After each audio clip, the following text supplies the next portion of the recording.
Donc, je suis Françoise Surbeau, je suis proviseure des lycées Wallum, puisqu'il y a un lycée professionnel et un lycée général et technologique. Le lycée Wallum, il est dans le 93, à Aulnay-sous-Bois, et donc nous sommes ce que nous appelons dans notre jargon classé zone prioritaire, d'enseignement prioritaire, c'est-à-dire des élèves qui appartiennent pour beaucoup à des catégories socio-professionnelles défavorisées. Voilà. Et donc du coup, par rapport à cette identité-là, qui est particulière, nous sommes souvent sollicités par des associations, des fondations, et nous avons aussi des budgets du ministère, de la région, etc., qui sont particuliers.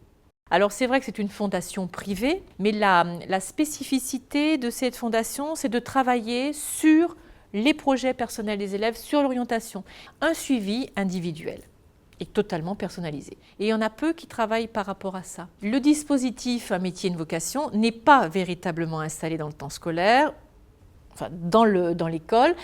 Il y est installé d'une certaine façon, c'est aussi son plus de ne pas y être installé, et c'est peut-être aussi ses limites. Alors le plus que j'y vois, c'est que il me semble, et c'est tout à fait personnel, que l'éducation nationale a trop tendance à être auto-centrée et à penser qu'elle peut répondre à tout. Or nous, globalement, on voit plutôt un élève qu'un individu. Et donc il est important que des gens de l'extérieur, avec une autre vision, avec une vision d'ensemble, qu'ils soient psychologues, qui s'appellent coach ou qui s'appellent, etc., mais puissent venir aussi aider, travailler avec les jeunes qui sont accessoirement, si je puis dire, nos élèves, mais travailler sur leur projet personnel dans la globalité. Le point négatif, ou en tout cas qui peut poser question, c'est que du coup, nécessairement, c'est en plus des heures.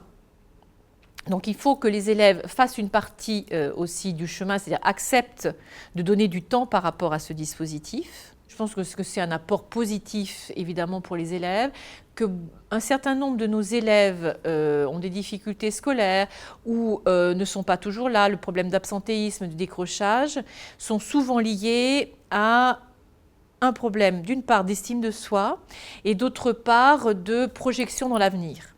Et donc c'est vraiment important de travailler avec les élèves de toutes les façons possibles autour de leur projet personnel. Globalement, c'est plutôt positif. Voilà.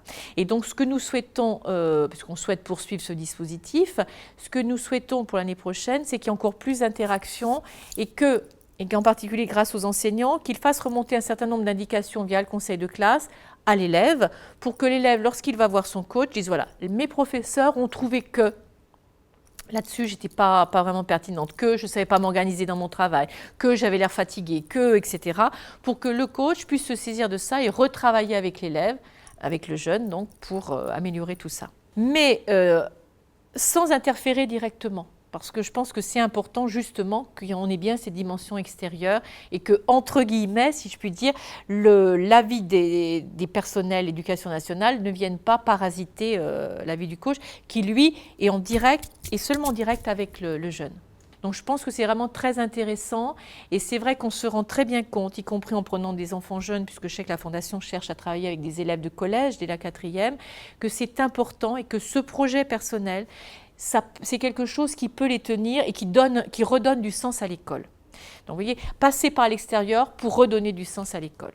Et on a besoin donc de types de dispositifs comme ça.